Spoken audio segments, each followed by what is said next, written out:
All right, we're feeling good about the Pelicans. The first week of training camp wraps up. Zion seems like a different person. Brandon Ingram looks to be unleashed this season. So where does Brandon Ingram stack up to others in the league? Plus, we're going to answer your questions in a live episode of Locked On Pelicans. Let's go.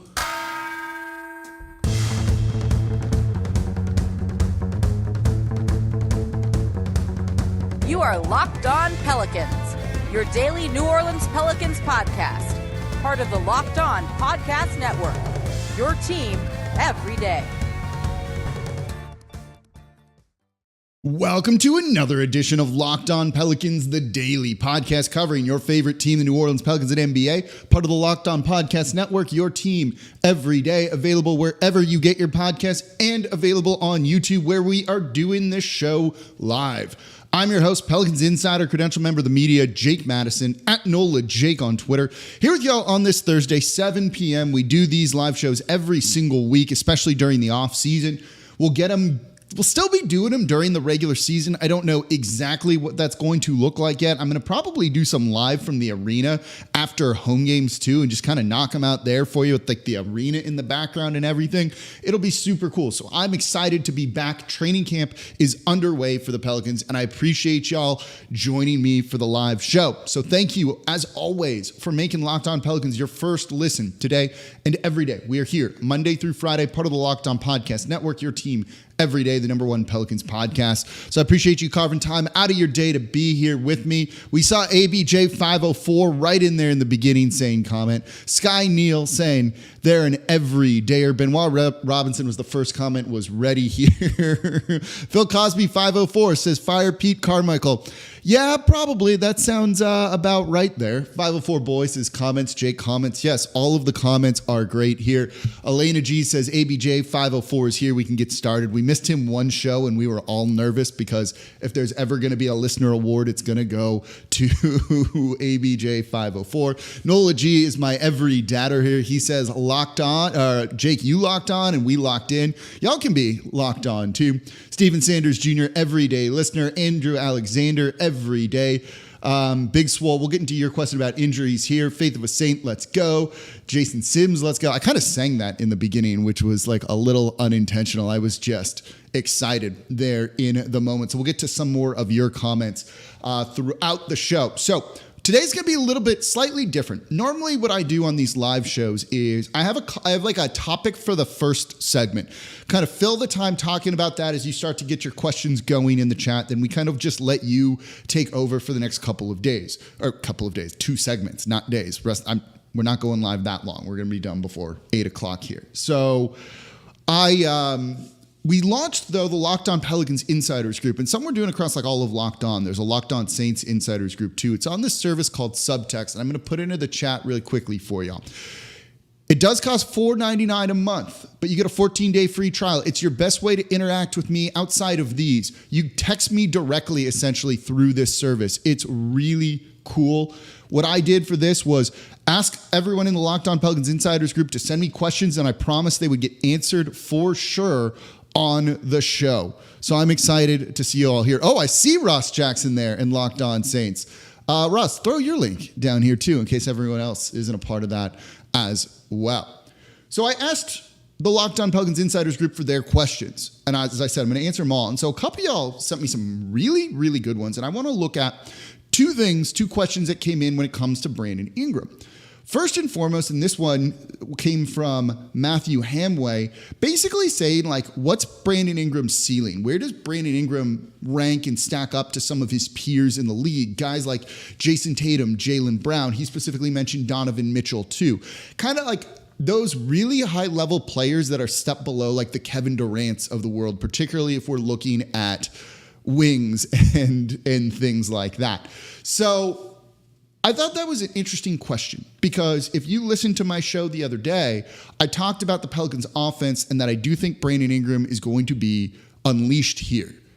He is primed for a really big season, and that's because they're going to put the ball in his hands a ton. And when the Pelicans went 9-3 to close the season, Brandon Ingram played like a man possessed, putting up triple doubles, something he had never done in his career before.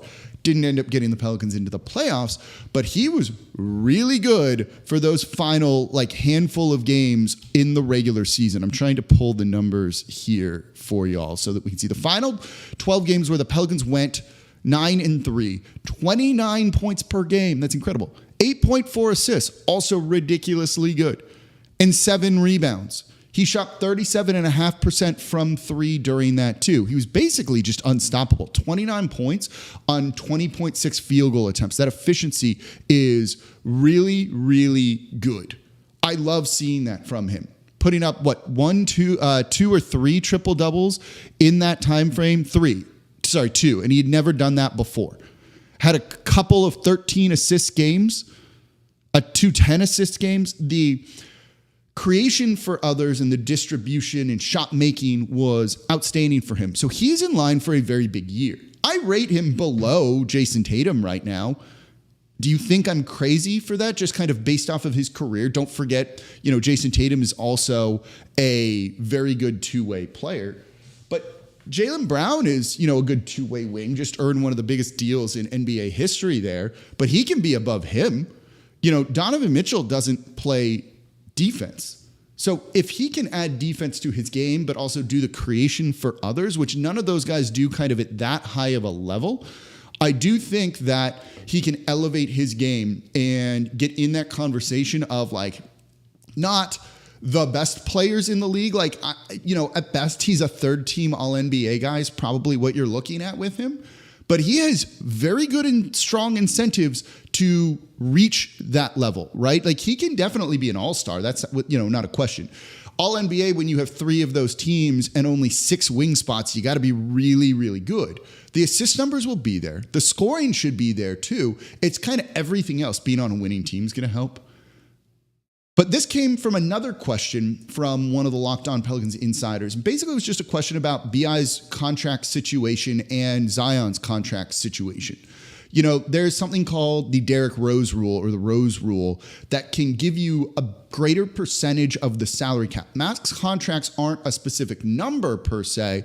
It is a percent of the salary cap, and that kind of indexes the rest of your contract. So you can have a contract that's a max deal at 25% of the salary cap. You can have a super max deal, when you hear that thrown around, that's 30% of the salary cap.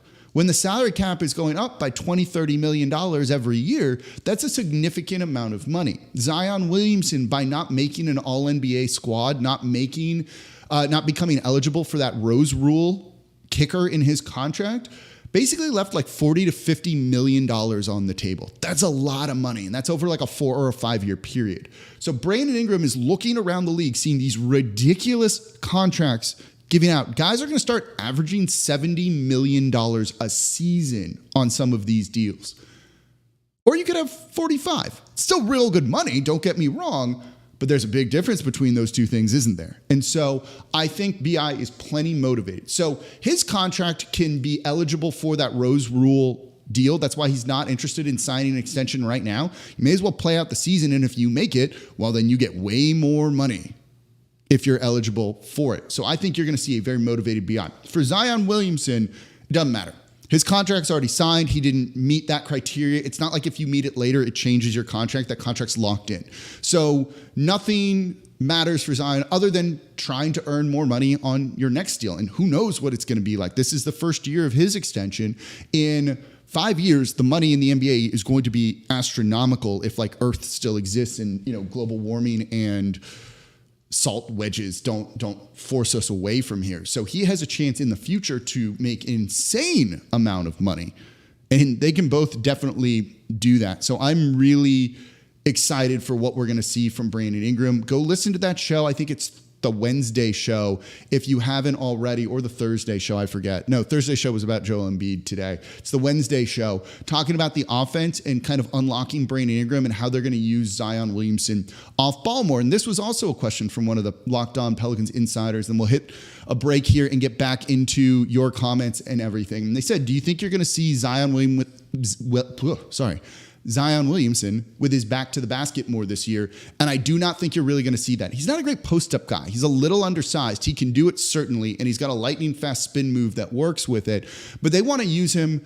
as a ball screener in the pick and roll, off cuts, getting him with a full head of steam towards the basket where he gets that forward momentum. He is basically unstoppable.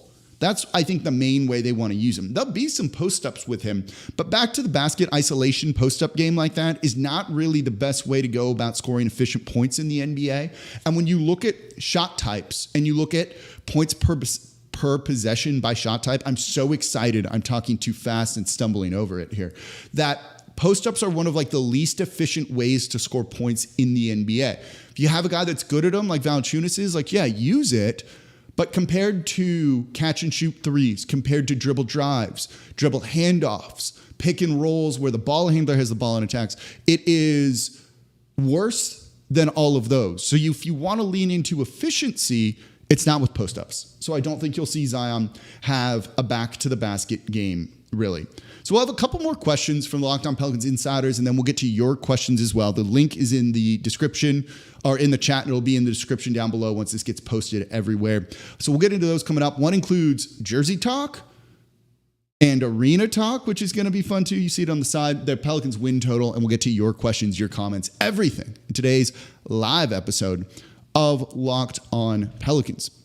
Before we do that, though, today's live episode of Locked On Pelicans is brought to you by FanDuel. Snap into action this NFL season with FanDuel, America's #1 sportsbook. Because right now, new customers get $200 in bonus bets guaranteed. That's free money right there when you just place a $5 bet. That's $200 in bonus bets, whether you win or lose. And if you've been thinking about joining FanDuel, there's no better time to get in on the action because the app is super easy to use. You can go scroll through there, see the same game parlays, see the things that you really want to have fun with. It's an awesome way to see what people are betting on. Get in on the action. They have spreads, player props, over-unders, and more. You can also bet on NBA futures. We'll talk about that coming up in this segment here. So visit FanDuel.com/lockedon and kick off the NFL season and tip off the NBA season. FanDuel, official partner of the NFL.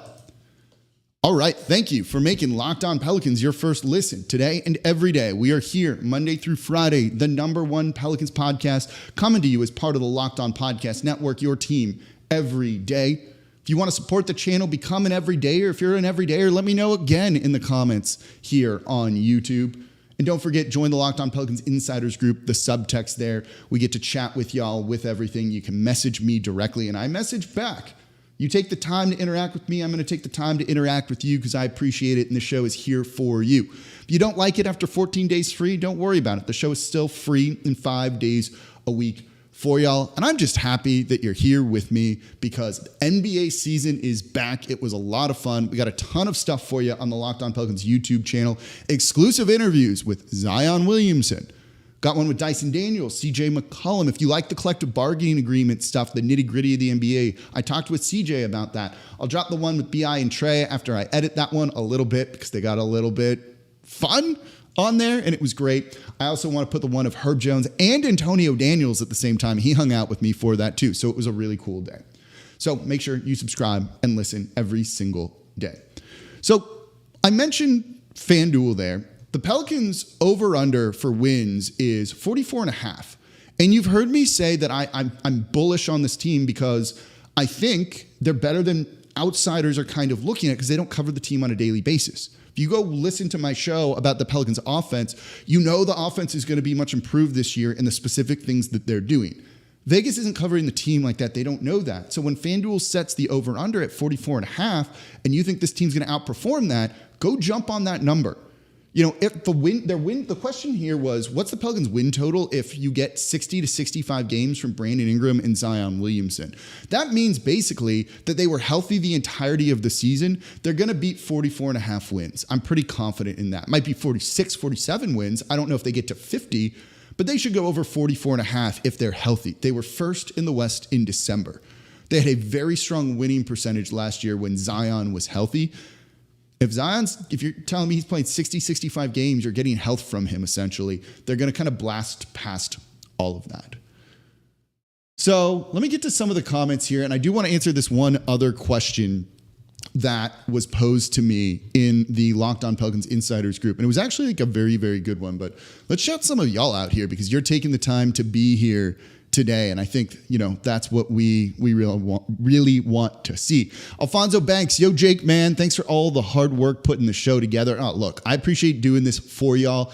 He says, I think this is the first time making a live show. I love it. I'm really happy you're here. Here's Miss Jones. Let's go. That's what I say after every cold open.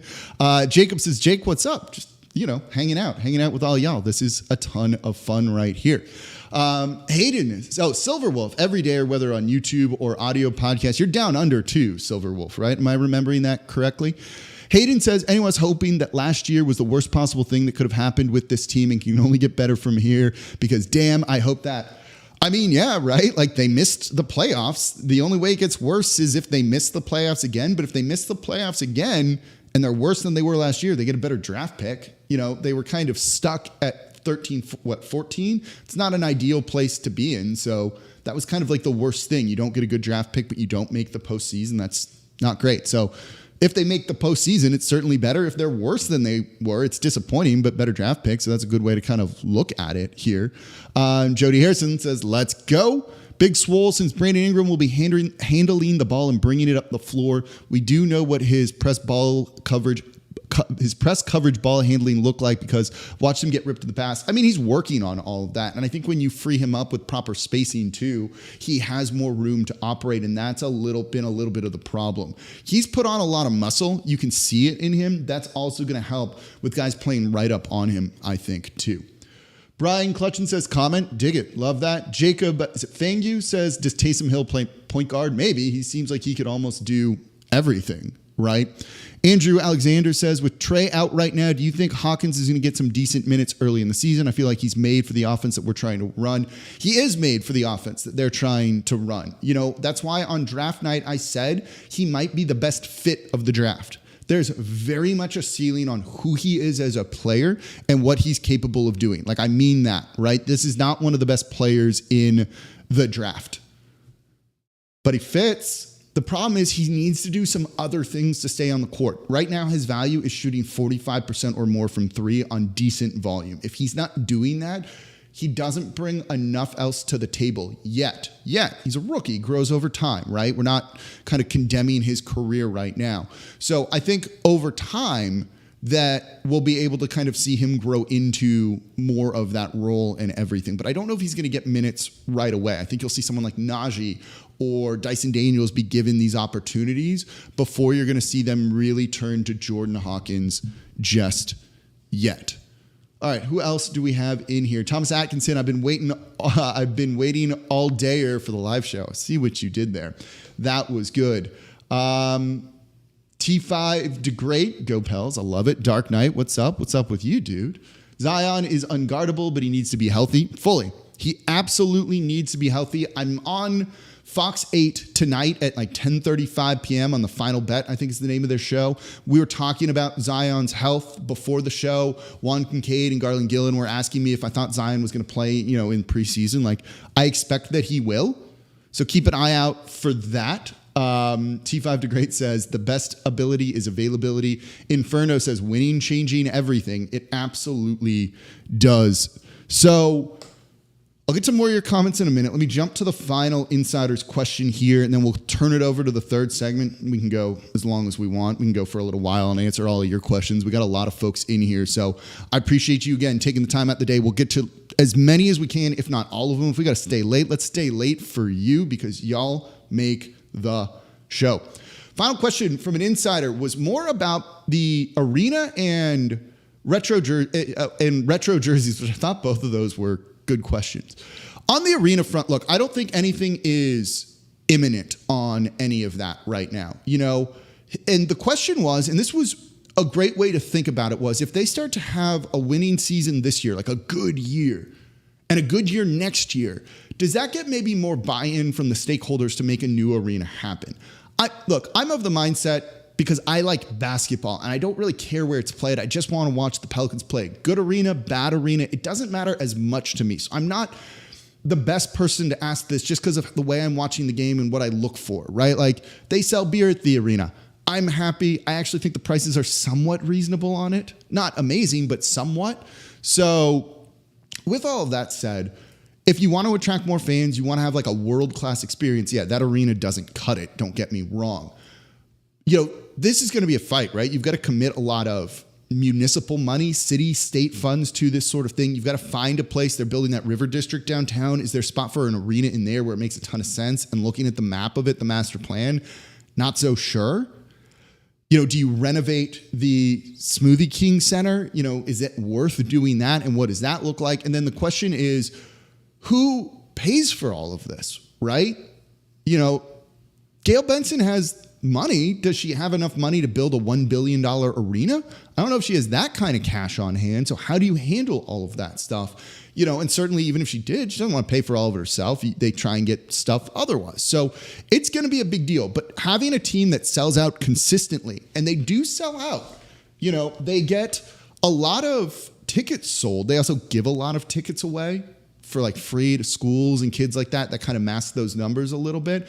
The issue is people no-show and just don't use those tickets. If they had a sellout crowd, like actual butts in seats every night, I think they would very much be looking to build a new arena. They would also be raising your season ticket prices even more than they're already doing, and probably likely raising concessions in the meantime. But that's a story and a conversation for another day. But yeah, winning more and having people show up is only going to help things. Like, absolutely. If you can put the arena in a place that's like a stone's throw from most of the downtown hotels, which it's not right now. There's one or two right by there. But other than that, it's a 15, 20-minute walk. That's not ideal, I don't think. Sometimes even more than that, depending if you're coming from like the Four Seasons area. It's going to be a 30-minute walk up Poydras pretty much, maybe 20 minutes. But if you can put it somewhere down there, you get all of the out-of-town traffic, the convention traffic, because they're here, they may as well go to a game. That's something that's worth thinking about as well. Then the final question from the Locked On Pelicans Insiders Group that I'm telling y'all, it's all about you, the next segment here, is revival or retro jerseys? And I just saw someone put this in here. Inferno says a great comment right at the time. Bring back the Hornets pinstripe jersey, but with the Pels colorway, or just put like New Orleans on the front and still use those colorways and everything here. I think with that, they're not going to do that. What I've been told, and again, I've seen the City Edition jerseys. I've told you all that I can with that. I told a little bit more in the Locked On Pelicans Insiders Group too about it, and everyone loves these. I want to see the actual finished product of it. I've seen the spec sheet and some other stuff with it. The NBA is looking forward, not backwards. I don't know if you're going to see as many retro jerseys necessarily, unless teams want to use that as like the whatever the red jersey is. I forget, is it the statement, right? One's the association, one's the statement, one's the icon. I think that's the statement edition jersey. They all have names. One's your home, one's your away, basically, right? You're dark, you're black, your color, you're black, or your color, you're white. Sorry, that's what I mean. And then you have an alternate and then another alternate, even though they can kind of pick whatever they want for the games. So I don't think you'll see as many retro jerseys for City Edition jerseys. I think they're trying to kind of look forward with those in a sense. We'll see. I've been told we'll see it sometime in November. I can't go probably any more than that. I don't know the specifics on it either, when it's going to be released. That's likely when you're seeing that sort of thing. So you're going to have to wait another month or so before these really kind of get out there. Okay. Coming up next, your questions. Put them in the chat. I'll scroll back up. We'll try and get through all of these. We're going to fire through all of them. We'll go as long as we need to here. We got a bunch of people in here on October 5th, so I love it. You're excited about Pelicans basketball. I'm excited about Pelicans basketball. We're all optimistic. Let's go. We'll get into that in the next segment in today's episode of Locked On Pelicans. Before we get to that, though, today's episode of Locked On Pelicans is brought to you by Birddogs. Look, this is really simple. Birddogs make you look good. Birddogs, shorts, pants, joggers, I have all of those. I wear them all the time. They make you look good. I like my pants to feel fitted, not busting at the seams, but kind of giving me more of a sculpted look. And the Birddog Stretch Khaki Short does that. And what's best about that is, sometimes your pants are like too tight or something like that. You have friends who wear stuff that's way too tight. Like if they're going to bend over, you're worried they're going to rip. You don't need to worry about Birddogs with that. They invented a cloud knit fabric that looks just like khaki, but it stretches. So you get that slimmer fit without sacrificing movement or worried that you're going to embarrass yourself. And with the anti-stink sweat wicking fabric, it keeps you cool and dry all day long. And that makes Birddogs perfect for any occasion.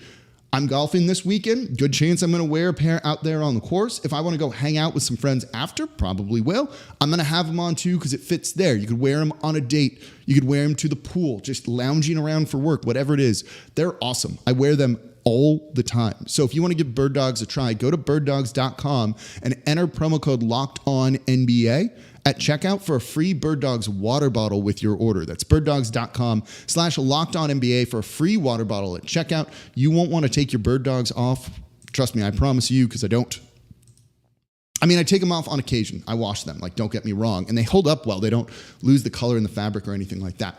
So thank you for making Locked On Pelicans your first listen today and every day. We are here Monday through Friday for y'all, breaking down everything you want to know about the Pelicans team, the #1 Pelicans podcast out there, part of the Locked On Podcast Network, your team every day. Support the channel by becoming an everydayer. Tell a friend about the show. Get them clued in to how make or break special this season could be with the Pelicans here.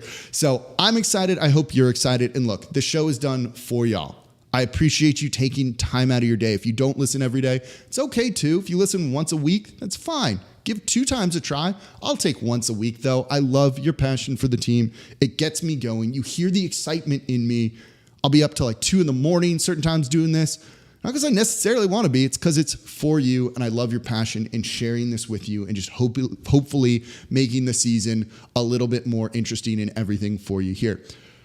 Bullet23 says, thank you for unblocking me on Twitter, Jake. Did I actually get to that? I remember I did one of the live shows and my power went out. And I remember someone was saying like, can you unblock me? I don't know what happened, but can you unblock me? And I said, yes. Was that you? Was that the right thing? So I'm hopeful I actually unblocked you. Bullet23, let me know. And if I didn't, put your Twitter handle in there and I'll actually unblock you. I kind of lost everything after the power went off there and it was awful. So hopefully we got y'all taken care of with all of that. And for your second listen, go check out Ross Jackson and the Locked On Saints podcast. Breaking down everything black and gold. Are they going to fire Pete Carmichael? Can they do anything to the offense? Can this team just not be boring? He's going to tell you. So that's an important thing. Go make sure Ross Jackson and the Locked On Saints podcast is your second listen today. All right, we'll keep going. I'm feeling good. I'm feeling excited. I'm here with y'all. Let's take a look at more of your questions here. Chick says, Brandon Ingram seems to be someone who's been trying to impose his way into being the #1 option for the Pelicans, and there seems to be a push by the organization to be so, but Zion's here. Yeah, Zion's going to have plenty of opportunities. I think, the way it's kind of been explained in my understanding of it is Zion's still going to have the ball in his hands. It's not like it's not going to be in his hands. Just the court gravity he has is tremendous, and people have to account for him. But that also works well off ball too. And you can cause a little bit more confusion with, say, a cut. He cuts from one side of the court to the other, and he's going through screens and other things. Like, does the defense get a little bit confused? That's important versus just loading 2 guys on him. That could free someone else open where you're almost using Zion as a decoy in a sense. That allows Brandon Ingram to find an open 3-point shooter, something they need to do more of, shoot 3-pointers. I think the analytics have shown that Zion is also tremendous off ball. So get the best of everything, with it. If he's a real good screen setter and as a pick and roll man, use him more like that. They don't do that enough. The other final thing to think about too is if you're using him off ball, you are saving his body a little bit. When you have the ball in your hands and you're dribble driving and you're going into traffic and all of that, your body gets banged up. Injuries have been a problem for him. But if he's working off ball, do they maybe leave him in single coverage and go double team Brandon Ingram? Does that take a little bit of wear and tear off of his body? And I think it does too. So there's a lot of reasons why they're looking to kind of shake things up. Also, again, Brandon Ingram, 29 points, 8-something assists during that stretch where the team went 9-3. Those results speak for themselves when he was absolutely scorching like that. 504 Boy says Kobe and Shaq season incoming. Yeah, I definitely think that that's going to be a big part of it here. Thomas Lambert says, I think Zion's going to surprise everyone. I don't think he's going to surprise anyone with his play, right? Like, he's really good. We know he's really good. It's just as simple as, is he going to surprise us that he played and was healthy? And I think that's kind of the big thing. Jonathan Durham says, you mean the dribble, ISO ball offense is gone? I wouldn't say entirely gone, but they want to add a whole lot more movement there to everything. So yeah, I think that's a big thing. Inferno says, bet on yourself here. You know, last time Brandon Ingram was in a contract year, he won most improved player. Like, yep, you know, that's a big thing here. Zion, Corn H says Zion is still not in the best shape. The shape is 30 games like last year. He looked pretty good to me. I saw him right in front of me. He looked pretty good. Levon Bullock says, I feel like 50 Zion games would put us around 49, 50 wins. I think it's a little high if you place 50, like fairly high if you only place 50 games. But, you know, look, if everyone's healthy, I think that's definitely a good option here. David Alvarado asks, what are the tradable assets this organization is willing to part with to make a trade happen by the trade deadline this season?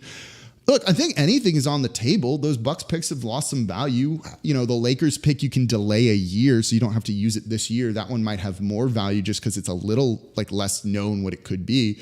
But they have their own first round picks. They don't have second round picks to trade, really. I think they're more than happy to use some of those picks. I think they would have used those picks if they could have gotten a guy like Jared Allen or Miles Turner this offseason to replace Jonas Valanciunas as the starting center. I just don't know if those teams really wanted to part with either of those guys kind of for any price. So that's why a deal didn't end up getting done. But they're certainly going to sniff around the league with all of that. So I think that's definitely going to be something that they could do, you know, there. Silverwolf says, is winning in clutch under pressure something the Pels train for? How do they even do that? You know, that's something that just kind of comes with experience. Like, I don't know if that's something that necessarily you train for. Damian Lillard was hitting game winners in clutch situations his rookie year. He had like 2-3 of them.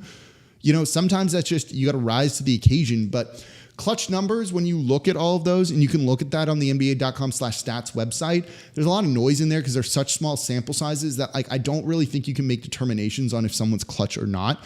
The biggest benefit to the Pelicans in endgame situations, so clutch is defined as score within 5. You're up by 5 or down by 5 minutes left or less in the game. That's a clutch situation. You can go into it. You can dip out of that. If the lead gets to 6, you can go back into it, and then those minutes start counting. James Borrego is very good at ATOs, after timeout plays. The Pelicans struggled with that last year. You know, if he can get you an extra bucket or two over the course of the season, maybe more than that with smartly drawn up plays that they execute well, you can immediately become significantly better in clutch situations. So that's really going to be the biggest thing that helps them more than anything else. Nola G says, Jake, what's up with the Locked On swag?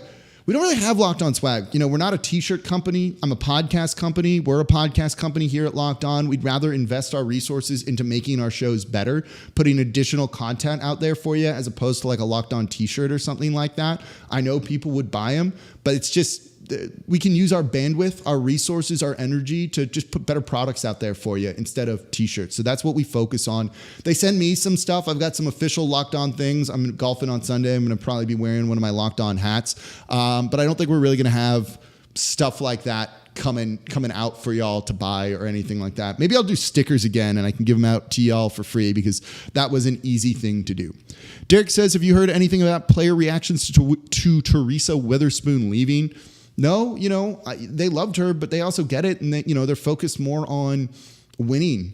And if these are the coaches you have, these are the coaches you're going to work with, right? There's no point about complaining something, you know, there's no point in complaining something about the past and something that you can't fix, right? You ever hear like the phrase locus of control? When I mentored people in the past, I use like a circle diagram. There's like, hold on, let me do this. There's like one circle, and then there's like a little circle in the circle, and you can only control the little circle and everything else outside of that. Players tend to operate like that. So I don't think they're really too worried about any of the stuff with like other coaches and things like that. Joshua Liang says, every day from Australia. I love it. Nola Hoop says, let's go. Pels ABJ 504 with another comment. Silverwolf says, I'm down here in Australia. It's 11:20 a.m. That's easy for you to watch unless you're at work. I remembered you were from there, though. I pay attention to everybody here and try to. So I'm thrilled that you're all here with me. Brandon Hitter says, Zion needs to be an everydayer. Yeah.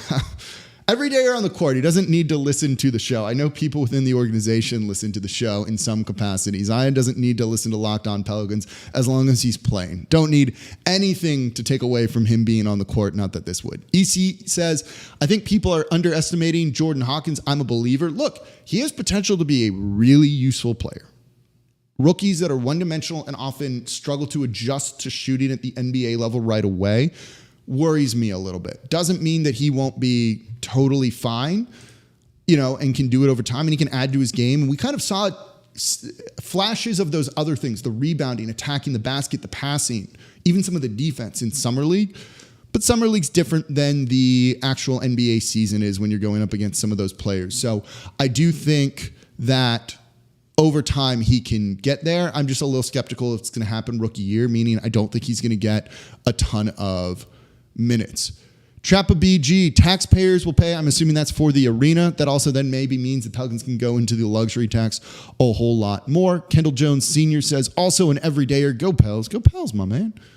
Jonathan Durham, this is a great question. Who gets the final contract? They got 14 guys under contract. You can have 15 guys on your roster. I don't think anyone's going to get it right now. They're in the luxury tax already. There's no need to go deeper into the luxury tax. I take that back. Or at least I want to preface it with something. I'm a firm believer, because I get accused of this on occasion and it minorly annoys me, when people are like, you're just trying to protect Gail Benson's pocketbook and things like that. No, it's not my money. She should spend it all. If she needs to sell assets, other things that she owns, to spend the money on the Pelicans, I'm in favor of that. Let me be very clear. I am not trying to make her richer, but I'm also realistic about how they're going to operate. So when I talk to y'all and explain things, I keep it with that lens. So with that lens in mind, look, if anyone you could add to this team as your 15th man who's not going to play minutes is probably not worth doubling the expense of their contract for. You're in the luxury tax right now. When you go into the luxury tax, you pay dollar for dollar, the same amount of money. So if you sign someone to a $2 million contract, you've got to pay him that $2 million and then another $2 million. A vet minimum, I think, is 3.2 is the starting salary for someone like that they would be looking to sign. So you'd be paying $6.4 million for your 15th man. No one's going to get it. There's just no need to do that and then force yourself to have to give up more assets in a trade to dump another player. So it's just not a smart move. So I think they're going to keep 14 guys. And then worst case is injuries happen, other things you can deal with that when it comes to it. Aramis Jones just says yes with a bunch of exclamation points. I'm a little bit behind on everything here. So that is cool. Yeah. Carlito's Way, great movie. Also says, at work, second shift makes night go by faster listening to the Pels talk. Man, look, that's awesome. I'm glad I can make your night a little bit better here. Terry Westbrook says, late every day or love the show. Look, you joined. That's all that matters here. We got a lot of people in. We'll keep going for a little bit longer too if y'all want to keep hanging out here. Levon Bullock, in terms of the jersey, says the court kind of gives it away a little bit. I've mentioned keep an eye on some of the colors with all of that here. Jody Harrison says, I'd love to see red pinstripes on the jersey similar to what the White Sox wear. Occasionally it's a sharp look. I don't know if you're really going to ever see pinstripes. I think they kind of associate that with the Hornets, which they kind of like distance themselves on. So I don't think you'll really see pinstripes. It could look good. I've seen some mock-ups with them, and I agree with you. Wes V. Mankind. I'm probably butchering all of these names here. With jerseys, how do you feel about implementing the state flag? I mean, they had a state flag jersey, last year, 2 years ago? It was okay. It wasn't bad. It wasn't amazing, but it was fine, I think. Everyone loved the NOLA with the chevron, like NOLA on it. That I thought was good, where it kind of goes to a point with everything. EC says, how hard would it be to get a new sponsor over Smoothie King? Could not tell you. Look, those things matter. The money they pay on that's important. Keep them. Maybe you can get more. The fact that Ibotta has stuck with them through renewals and stuff, I think is a really big deal. So I think that's great. Maybe they're attracting more money than we realize here. Matt Forrest says, do we think a trade for a more agile center will happen? If I had to put money on it, I'd say no.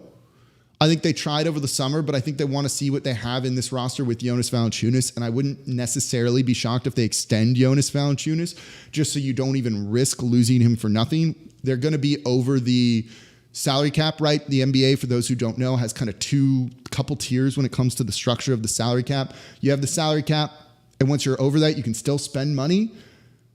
But if you're under the salary cap, you can spend more money, potentially. When you're over the salary cap, you don't have as much to spend. So if you lose a $15 million player, which is what Valanciunas makes, you don't have $15 million to spend. They might have like $8 million to spend. So you're in theory getting a worse player. So I wouldn't be shocked if they extend him so that they don't worry about something like that happening. So I think that's good. Jonathan Durham says, do you see Braun getting a contract? I'm assuming you mean Darion C. Braun because it's not LeBron James. No, not necessarily. I think if, they might, but again, I don't think they want to take anyone into that 14th spot because it's going to start counting against the salary cap. And that's going to be a problem for this team here. Who else do we have here? We got a lot of y'all. This is awesome. Sherwin, can Zion win MVP if he is healthy? The problem is your best ability is availability. Someone else said that too. Yeah, he can win MVP if he's healthy. He's that good. Brandon Ingram can't win MVP when he's healthy. Zion Williamson can. Team needs to be good. He probably needs to improve on the defensive side of the ball for that to happen. The team would probably need to be at a 1 or 2 seed for him to get significant votes for that. But yes, absolutely he could. His talent is that good. He is a very special player. This is why I've repeatedly said I would not trade him unless it's for Giannis, and I would go down with the Zion ship trying to make this work and in theory losing my job if I ran the team. Brendan says, do you think the Pels are going to be better at lobs this season? Last year it seemed to be a running joke with Joel and AD. I don't know if they'll be better at it. They don't really have tons of people that are lob threats, right? Valanciunas isn't a lob threat. Zion somewhat is, but isn't an insane one, not like Jackson Hayes was. So maybe they get better at throwing them. I just don't think you'll see a ton of them, but they can definitely exist, and Zion can definitely get up there and throw them down. Hayden has a great question. We got the news the other day on Liam Robbins, a training camp invitee, guy who was with the Pelicans in Summer League, was out injured. And someone we looked at could get that final 2-way deal. They have Darion C. Braun on a 2-way contract. They have Kaiser Gates on the other 2-way deal. Liam Robbins is a center, 7 foot, former SEC Defensive Player of the Year. And Pelicans have a success story and actually 2 former college Defensive Player of the Year. One in the SEC with Herb Jones, the other with the ACC with Jose Alvarado. Could he have followed the same trend? Yeah, potentially, in terms of making the roster and being an impactful player. 7-footers who can defend and have rim protection are important. Pelicans lack that. They don't need as much rim protection as you think. I've done a show on that. You should go listen to it. But he has a stress reaction in his leg and isn't going to be playing for a little bit. I think they're still very much intrigued by him. I think they'll keep him around. I don't know what the timetable is going to be, but I was excited to see him in preseason. I don't know if we will now, and that's disappointing, but I think they're really looking to keep him with their G League team in Birmingham. We already answered Bullet's question. I'll see if he said I can see my tweets again. Big success story. Love it. That's what I'm happy to hear about. Aramis Jones says, CJ said that it's not a matter of if, it's a matter of when the Pelicans will win a championship when they're healthy. What are your thoughts? Do you think we have a high chance winning with BI, CJ, and Z? They need 1 or 2 more things. They need to show us how good that core is when they're healthy first. That's kind of a big thing too. I think they can be competitive. I don't know if that is a title contending core because the numbers and the data and the sample size are small. One of the things I look at in terms of advanced statistics with the NBA, and you can even look at this yourself, when you look at the past couple of champions or teams that you would call contending teams, there's something called net rating. You take your offensive rating, you subtract your defensive rating from it. What's the difference between those two things? For the Pelicans last year, I can pull this up. The Pelicans, it's probably negative last season, I'm guessing. Oh, no, it was positive. They had a net rating of 1.9 last year. That was 10th best in the NBA. A contending team to me is you make the conference finals, so you're one of the final 4 teams. That net rating needs to be 6 or better. That's kind of the magic number. So last year, while very injured, they were at 2 essentially. Can they triple that?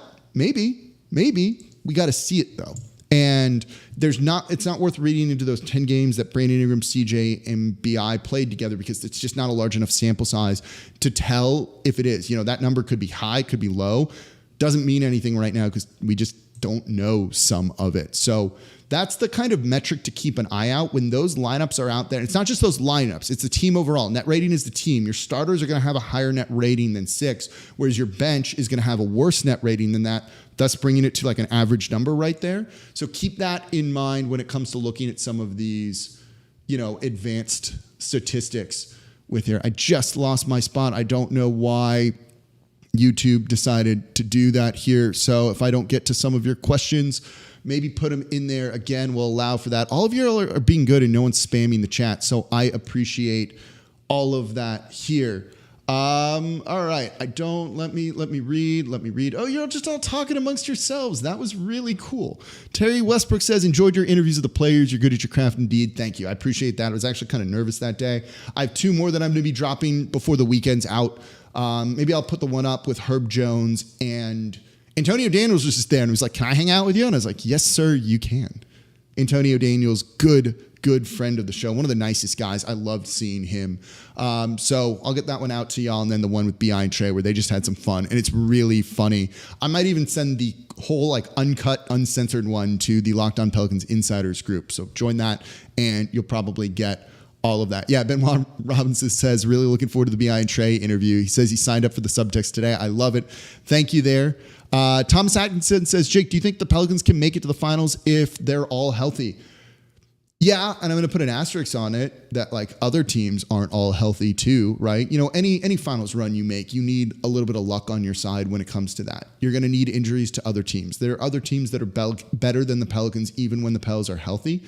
But that can happen. Injuries are the great equalizer when it comes to everything. So I definitely think there's a chance. Look, I think they're a good team. I think they can be a top 4 seed, the 4 seed most likely in the Western Conference. That means you can get to the finals, right? Like it's kind of as simple as that. Things need to break your way, but sometimes that happens, right? The Denver Nuggets were very healthy, and I think they're a deserving champion, but their road to the finals was a little bit easy based on some of the teams that they played. Still got to take care of business and do it, and they did, and credit to them. And look, they're a good team.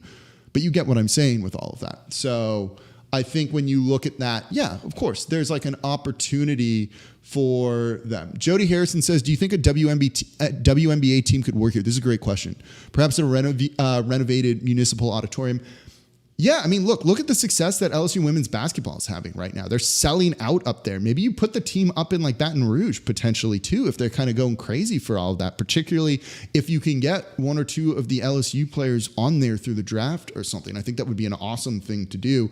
And I think we need to expand the women's game more. I love the amount of coverage we have of it. We have a Locked On women's basketball too that covers it at all levels, which I think is one of the more unique shows on our network. Something that only the Locked On network, your team every day, can provide. So I would love to see something like that. I think I want them to bring everything here, right? I'm not even a baseball fan, and bring a baseball team here. If they had a WNBA team, I would be one of the first people to buy season tickets, and I would be at as many games as I could to support it, because I think that's only a good thing for the game of basketball. And also the quality of play in that league is out of control right now, and it's a lot of fun to be there. All right.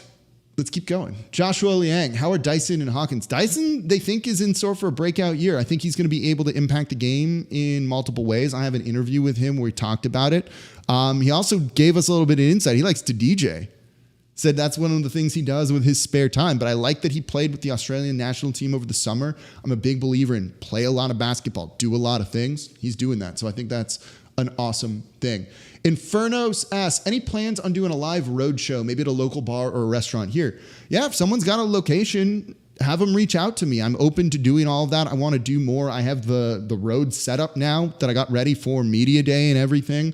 I'm going to be at the open practice on Sunday. I'm thinking about recording there. Maybe I'll just do it up in the concourse if they can give me a table and bring some of y'all on the show, and we can shoot some stuff up there too. So I think there's some potential for all of that. So it could be a lot of fun. And yeah, I would absolutely love to go back to doing live shows on location. Maybe the Pels 12 will invite me at one of their watch parties to do it too, and we can have some fun there and figure out how all of that goes. But got the mics, got the setup we need and everything. So I think it's going to be a fun season, and I'm looking forward to amping up the coverage just a little bit for y'all. This is why we don't have t-shirts and swag. I'd rather spend my time figuring all this out to make the show better for you, because that is what you want.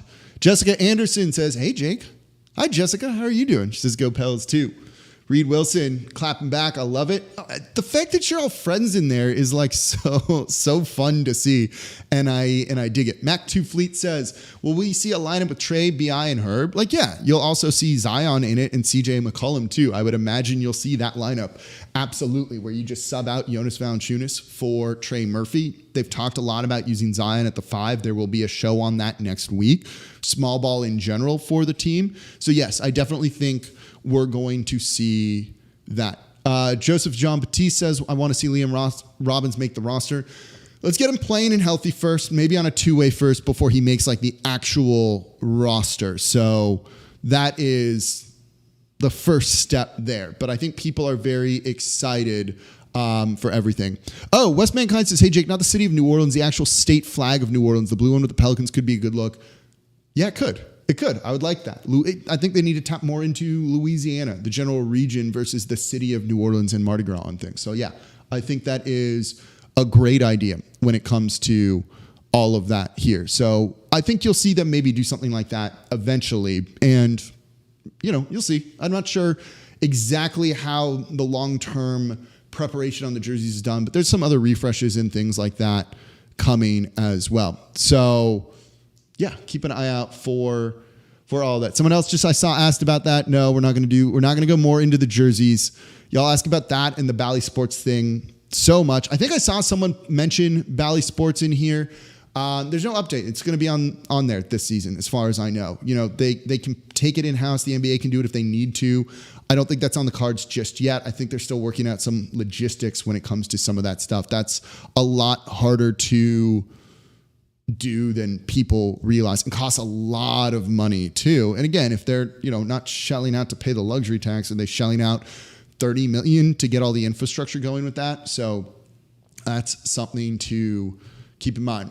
Wiggy Will, if you had one spot on the 2024 Olympic team, who gets it, Zion or BI? It's going to be neither of them because that roster is set, especially with Joel Embiid saying he will play for Team USA now. And that's like a lock of a gold team if you've ever seen it. Steph says he wants to play. LeBron wants to play. Durant said he wants to play. Like, all the big names are playing. So if you're giving it to one of those two, I would give it to Zion.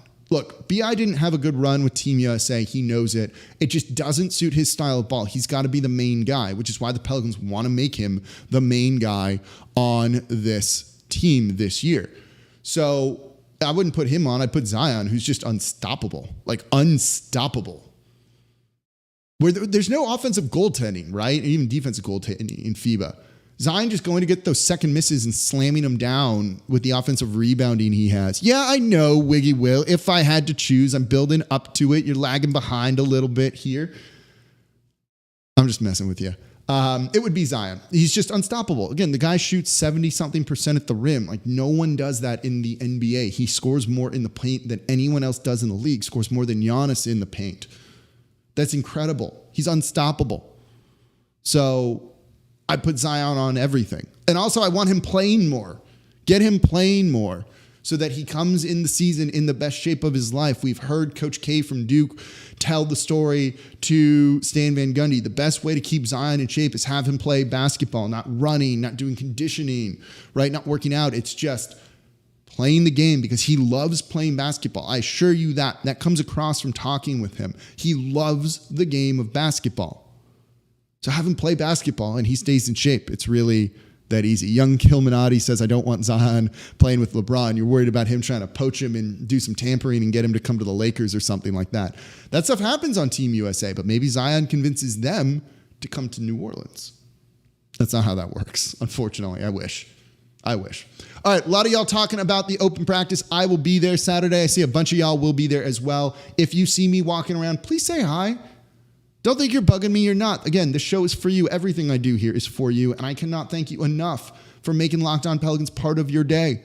And if you're an everydayer and there's a ton of y'all in here, I love it. We have so many people hanging out with me for an hour to talk Pelicans basketball. This was fun.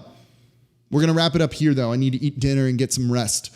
So please consider joining the Locked On Pelicans Insiders group on Subtext. Let me get that link here for you in the chat. You can message me directly. If you got questions after the fact, shoot me a message on there.